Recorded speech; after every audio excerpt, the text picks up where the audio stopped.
Charges are pending against a 40-year-old man in connection with a child abduction yesterday evening. At approximately 8 p.m. on Friday, June 27, 2014, a 9-year-old child was taken from a northeast parking lot by his father. An Amber Alert was issued, but canceled around 4:30 a.m. today, Saturday, June 28, 2014. After associates of the suspect called the police and the boy was handed over to the police. The suspect in this case was taken into custody around the same time, and charges against him are pending. His name will be released once he's seen a justice of the peace. The charges include 2 counts of uttering threats and 3 counts of breaching conditions. The investigation into the child abduction continues and further charges are expected. The Calgary Police Service would like to thank the media and the public for their assistance in this matter. What can you say about what led to his arrest? The police were contacted by associates of this male who gave us information about where the child was located, and then ultimately turned the child over to us. So how important was sort of the initial push to get this out into the public? Critical. The more people that are aware of this incident absolutely helps us with what we're trying to do. It becomes a critical piece of the investigation, and in this case it absolutely was. Can you speak to what led to that child being taken?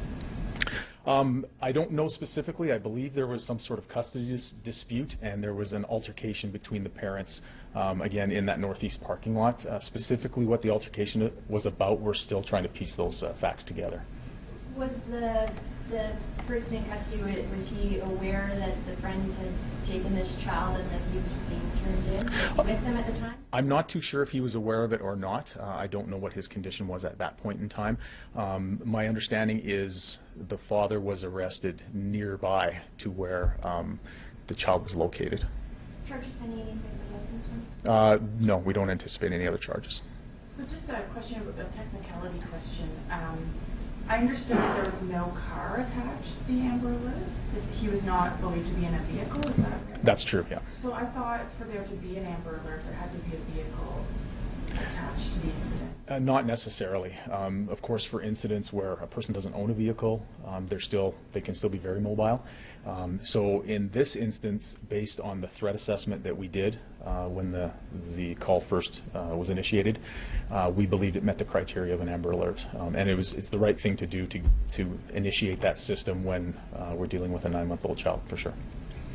How does somebody on foot get away with a baby? Well, there can be many different ways, public transport, taxis, rides from friends, anything like that. In this case, we believe the male left the scene of the initial altercation in a taxi. Has he been cooperative since the arrest? I'm not exactly sure what his mental state is with the investigators at this point in time. I haven't been briefed on that. Does he have a history with police? He does have a history with police, yes. Have you gotten in touch with the mother at all?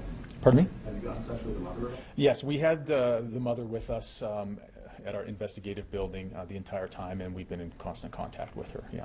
So what was her reaction to getting her child back? I don't know specifically. I didn't see it, but I would certainly imagine that it was very grateful and happy to have her child back, and especially unharmed and in good condition.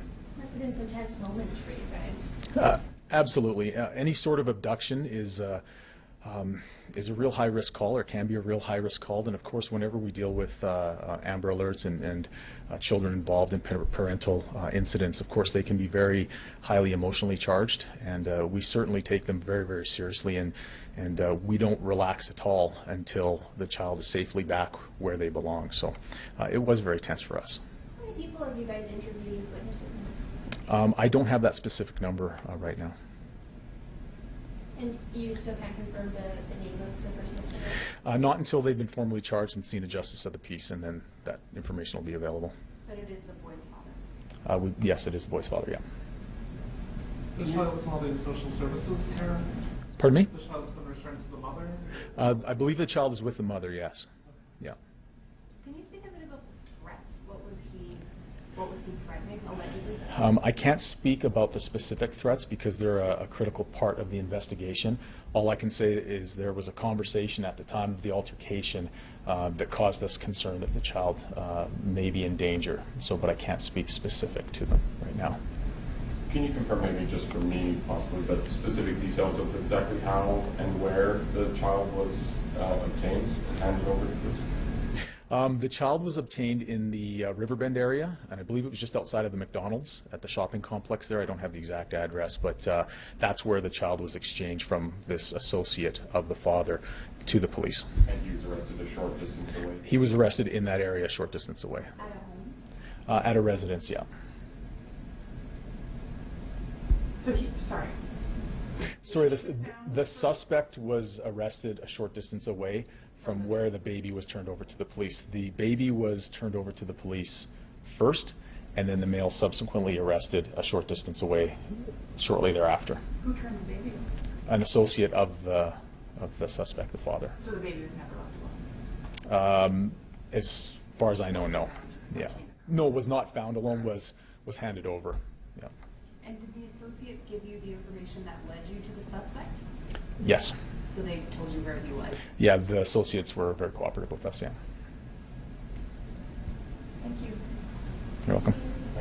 Can you talk about the nature of the conditions that were breached? My understanding is, I don't know them specifically, but my understanding is there were some, I believe they were curfew conditions, or I can't say what they are specifically, but they were court-ordered conditions, but I'm not exactly sure what they are, so I shouldn't either confirm or deny them, but there were court-ordered conditions that he breached. He did not have custody of the child. Pardon me? He did not have custody of the child. In terms of the actual custody agreement that's in place, I'm not aware of specifically what it says. I know there is a custody dispute, but I can't speak to specifically what those conditions are and who has what custody and that type of thing. So, but that's certainly part of the investigation that our investigators are looking into.